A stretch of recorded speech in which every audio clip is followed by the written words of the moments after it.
Ladies and gentlemen, welcome to Dear Esther Landmark Edition. So this is the HD remaster of Dear Esther, which we have Let's Played before.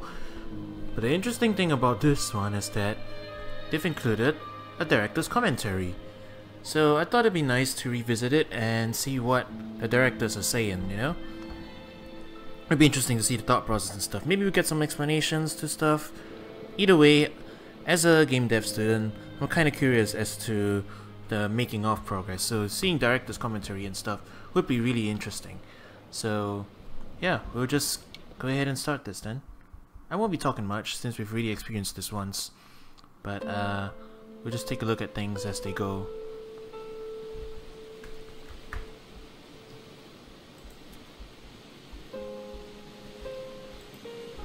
Hello everyone, I'm Dan Pinchbeck, I'm the creative director of the Chinese Room, and this is the Dear Esther developers commentary. Hi, I'm Rob Briscoe, I'm the artist on Dear Esther. And I'm Jessica Curry, and I was the composer on the game. So what you're looking at today is a remake of a mod.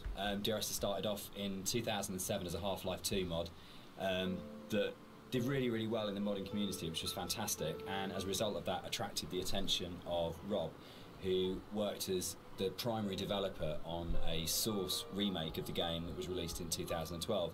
And this year is another remake where it's been updated for a cross-platform release, and we wanted to add in this developer's commentary just to give you a bit more of an insight into some of the ideas behind the game as it came together.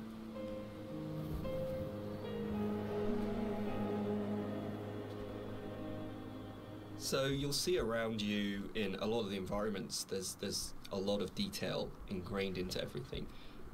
One of the things that I wanted to do with Dear Esther is bring the visuals up to the same kind of level of detail that Dan and Jess had put into the other areas of the game. So all of the history and the kind of hidden pieces of story that are intertwined with the VOs and the music and stuff, I kind of wanted to bring some of that into the environments. So if you look around you, you see that there's a lot of interesting bits and pieces, a piece of paper with someone's name on it, a photograph, an ultrasound. All of these little bits and pieces are kind of laid in to just kind of bring another aspect of the story into the game. And also, they're actually randomized, so every time you play, you'll see something different lying around. And this is just to build on this idea that everybody has a unique experience and a unique interpretation of the story. That's interesting, I didn't know things were randomized. Well, there were two paths, I forgot about that. If we want to hit all the developer commentary notes, it's gonna take a while. So this might be a two-parter again, like my first playthrough, even with me going as fast as I can. Part of the point about the whole game, I think, was this idea that rather than having a linear, straight-through version of the story, that we could have multiple story units for each place you were, and I was really interested in this idea of how you can open up that space that people can interpret. So I loved the idea that you could have two people that had played this game and then would have a conversation about it, and one of them would say, oh, what did you think about when this happened? And the other person would be like, well, that didn't happen for me. I had a completely different event happen or a completely different story happen. And it kind of feels very gamey in that way, that actually one of the things I love about writing for games is that you hand over so much control to the player that it becomes their story, and that's really, really important rather than trying to force them. So using randomised blocks of voiceover in the game and the kind of randomised prop details that Rob was talking about means that it gives it a really different feeling every time you go through. And that's kind of interesting for me, because I like the idea of going, well, not everyone has to have the same experience, and because it's interactive, you have the capacity to have very different experiences occupying the same space. So yeah, but balancing all that then becomes an absolute nightmare. I think it's nice though, because everybody gets a personal experience. Like, I love reading the forums and seeing how people come and they sort of tell their story and what they interpreted of it, and then you see other people discussing what they thought of it. And to me, it's kind of nice because everybody takes something unique away from it.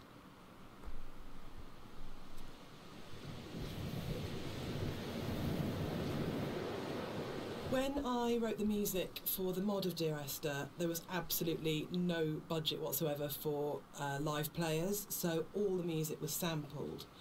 But one of the good things about that is it actually forced me to be quite creative about how I wrote the music. So with my background in sound art, I wanted to use samples in a different way that wasn't just using it to sound like a violin. I wanted to time stretch and manipulate samples to make something different and strange and quite unique. But then when we got the Indie Fund money, I had the amazing opportunity to re-record the music with live players. And that was so exciting for me, actually, because that's where it comes to life.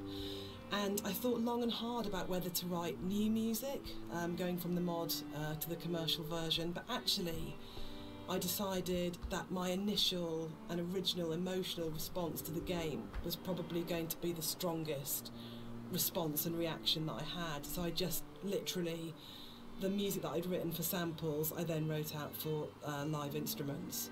But what they bring to it is transformative, actually. And I think The Beach is a really good example of this, where, you know, you have these awful samples soaring away, and then you have the string quartet playing this very bleak, very sparse music, and they bring the presence of the island immediately to it, and it comes to life. And that's the exciting thing about it. It wasn't a huge budget, but just having that experience of working with the players was just magical. Alright, I think I'm going to shut off my mic so that the background noise and the sound will be like the greatest. So we'll just do that. And yeah, enjoy the rest of the ride then. I'll see you on the other side. Everything about Esther for me is a dream. The landscape is not an island, it's the dream of an island. The music is like music that you wake up because you've heard in your sleep, but you're not conscious of hearing it. And the language in the story was supposed to be like that as well. It didn't matter the sense it made, it was more about the kind of the shapes it created, if that makes sense. So that the words would kind of were like being in water, like listening to something underwater. It'd be this very dreamlike, symbolic, poetic thing. And it always had frustrated me in games with game writing. This has really changed quite a lot. There was never any space for poetic language. It was very exposition-y, very descriptive, very direct. And you'd have like art and audio would have these amazing creative spaces they could explore. But when it came down to actually writing, you just had to basically go into the room, describe the character, tell the player what to do. And it just seemed like the most boring thing you could do with words in a game. And why couldn't a writer have the same artistic freedom as a visual artist or an audio designer or a musician, in terms of being able to say, isn't this just about creating this kind of emotional tone, this emotional space? And it's really, I still love that about the game. And it's one of the things I love so much about Nigel's voiceover, is it has this really odd, disconnected, kind of dreamlike quality to it, where you might finish the game and not actually understand anything that happened, but you're being carried along in the flow of it. And without any kind of sarcasm at all, I get into trouble saying things like this. The same design principle applies as this to Halo. It's 30 seconds of fun, or 30 seconds of depressing engagement, I guess, in our case. But it is about that loop of being in the moment in the game constantly, and that's actually the critical thing that matters.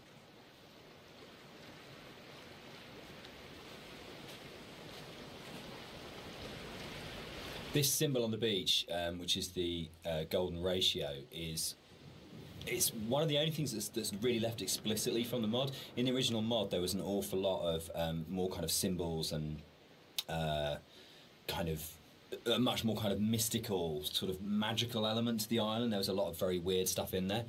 And a lot of them came out of the commercial version because they felt like they were a little bit explicit. And instead, there's a lot more hidden kind of codes and symbols in there. There's still some stuff which you can only actually see or experience if you are not playing the game, if you're looking at it from editor. We had in the original mods things like trees planted to mirror the shape of the M5, or there's a whole bunch of things that are there to represent star clusters and all kinds of things like that. And we'll probably talk a bit more about kind of like hidden details and the secrets in the game as we go through. But that was really interesting for us in terms of the design of it, of going, you've got your kind of your conscious, explicit play experience, but games are always constantly manipulating your mood and your feelings and the decisions you're making. And so really trying to create a space that had all of these kind of subliminals in it was a really interesting thing that we wanted to do, both with the original, and then I think it got lifted up into a much more sophisticated version when we went to the commercial, because Rob was able to bring that sort of level of artistry to the visuals that really got that kind of sense of hidden meaning in there. And that was really important, given how kind of complex and symbol heavy and poetic the story is, where a lot of it doesn't actually make any sense, but it's about kind of leaving you with these, I guess, like the half-life of ideas and thoughts that you can't quite shake, that stay with you. So we really were trying to get that blend of how music, story and visuals could all create that really sort of uncanny structure that you wouldn't necessarily be able to define properly, but you knew it kind of had a meaning that was staying with you.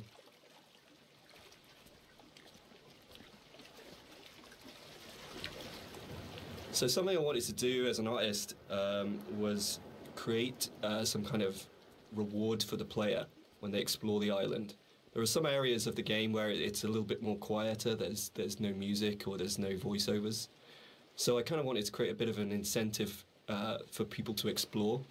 And you'll find around the island that these kind of like random scattered items that are usually slightly out of place from the environment themselves, but in another aspect they actually bring a little bit of story to the island itself, usually to the island or to the actual protagonists or you know, the characters that surround it. So you'll find that around the island these little props and stuff. Just keep your eye out for it if you're exploring. So people have asked why the Dear Esther's set on a Hebridean island. What's really interesting about this is one of those times when your kind of aspirations as an artist and the practical realities kind of dovetail. We knew that we had to have some way of limiting the player from disappearing off the play space, and when we made the original, it was a mod, and because it was a Half-Life 2 mod, you kind of had Eastern European city, spaceship, or blasted, desolate landscape. We had three options if you didn't want to start making any other assets. So it started off with these practical constraints. We don't want to set it on a spaceship, we don't want to set it in an Eastern European city, so it's got to be on this kind of like this desolate landscape. And we want to limit the player, so an island seems like a natural choice. And it's really interesting how you start from that, and we had this big lump of clay on a table that we were carving out paths and things to annoying the cleaners and things like that. And Jess and I were talking, and Jess started making sort of snippets of music to kind of go in there. And then all of a sudden we just went, oh, that's the story. Oh, that's what happened here. But it really started, I think, from the place. And when we started looking at photographs of Bore, we started going and reading some of the history behind it. Suddenly that was it. And it just was really, really naturally became, this is the place, this is what happened here, this is how it feels. And then everything else kind of coalesced around that. Yeah, I think as an artist it made my job a lot easier, because those islands are so kind of like the environment is kind of hostile. You're out there in the Hebrides. You've got this kind of like inclement weather. You've got cold, rain, snow. It's a very kind of it can be a very depressing place to be at times, but it's also at the same time very beautiful, and it's this kind of like stark, bare landscape that has this beautiful surroundings. So it's, in terms of art, I think it really helped me to portray a lot of the themes in Dear Esther. And there's a natural fit with the music as well. It suggested a musical style, which was really key, I think. One of the things you're always trying to do as a composer is create memorable themes. And a slight confession is that probably the most memorable theme, which is Remember in Dear Esther, wasn't actually created for the game. Rob's looking shocked. So it was actually from a piece of choral music that I'd written years before, based on a Christina Rossetti poem called Remember. And one of the things I was talking about earlier was how I didn't have any budget. So I had this piece of choral music, and I thought, hang on, this is absolutely perfect for Esther, but I don't want to use all of it. So the only bit that you actually get in the game is the first line of the choral piece of music. But that actually went on to form the main theme of the music that I wrote. And I think for me it's really interesting about how things that you've written earlier, years before, sometimes come in really, really useful and fit. So I always tell people and students not to despair if something doesn't get used or doesn't work at the time, because actually there'll come a place or in a time where you think, hang on a minute, I've got something that fits. So in terms of that memorable theme, the Remember theme gets used in multitude of different ways during the game. And one of the things it does is helps you to identify the kind of psychic place that you're in the game. So the theme is played in lots of different ways, and actually you'll notice that as you go through the game, it becomes more and more broken and more manipulated and broken down as the player goes through the journey and as you're psychologically struggling to get to the end point in the game. So music's really, really useful for highlighting the psychological mood, and we talk a lot about psychogeography, which always sounds a bit pretentious, but actually I think it's really important to what the three of us did in the game. Yeah, absolutely. Dan, maybe you want to talk like a bit the about core that. kind of idea about psychogeography. If you're not in the place you're in, is not the place you're in, or you create the place you're in. It's not just as you're here and then the landscape's out there, but you don't navigate like a city by street signs and by this kind of formal things. You navigate it by the things which are significant to you in the way that you've lived in that space. And I think that was really kind of key to, I think it's really central to how the fusion of art and story and music come together in Dear Esther, because it's not a place where we're going, right, we have to lead the player up here because it's a natural formation, and then you would naturally have a piece of music here because you come around a corner. But the story, music and art all work around the idea of what's going on in the narrator's head at this point. How do we represent his emotional state relative to this landscape? And again, it's that idea of the game is, it's a dream of a place. It's like the idea of it being a fever dream or a coma dream, which obviously ties in a lot with the kind of story, and we'll come back to in a lot more detail when we get to the caves a bit later on.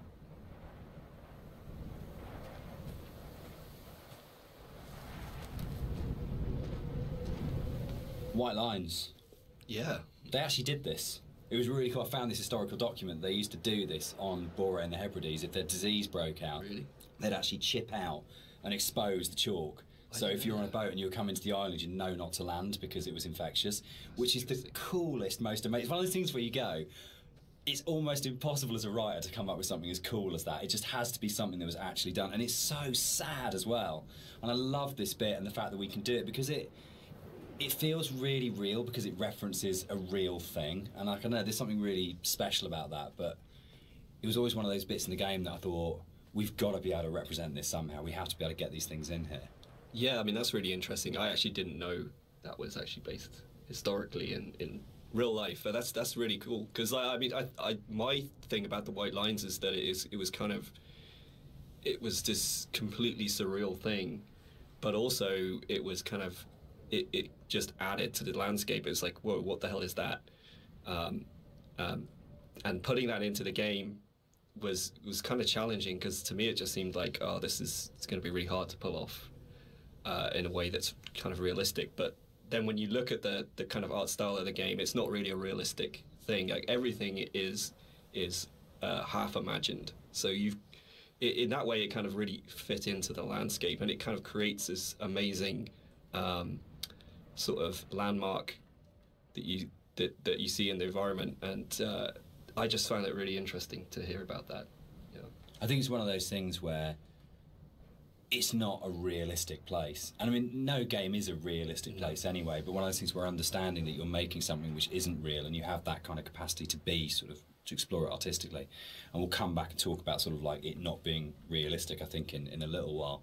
But that's really, really important because then you can say it's about what these things kind of represent or how they make you feel as a player, not about going, is this accurate? And I get really inspired by sort of doing a lot of research into kind of history and things like that with all of our games. Because you can just find those things that just kind of like speak to you. But it's amazing you can find that in like an 18th century book and go, that really speaks to me now, that has meaning now, and that's fascinating, I think.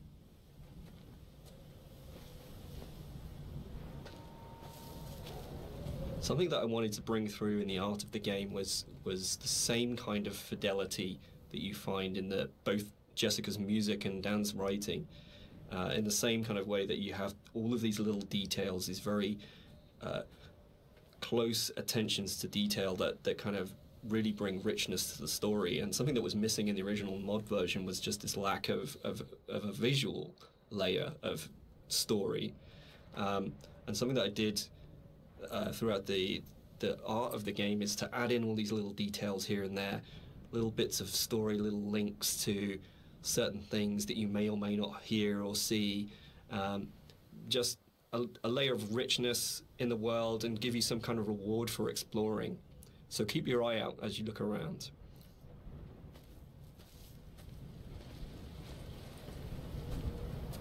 There's a scene in Donnie Darko where Drew Barrymore's playing his English teacher, and she talks about Celador as being the most beautiful word in the English language, and about it's the sound of the words together. And Dear Esther actually comes from the introduction to From a Faith No More song, the Crab song on the first album, Introduce Yourself. And there's a point where I think it's Chuck at that point, as the vocalist before Mike Patton, just says Dear Esther, and it really lodged with me because the sound Dear Esther just has a really amazing sound to it. And I think when we started making it, and the idea of it being this series of letters to someone came through, it just came straight back out of going, that's just a really beautiful sounding combination of words. And I think that really sums up the whole approach to the writing in Dear Esther of what's the most beautiful combination of words and images we can put together, and to do it that way rather than writing a traditional plot as such. So yeah, Dear Esther, Faith No More and Doom, that's where it comes from.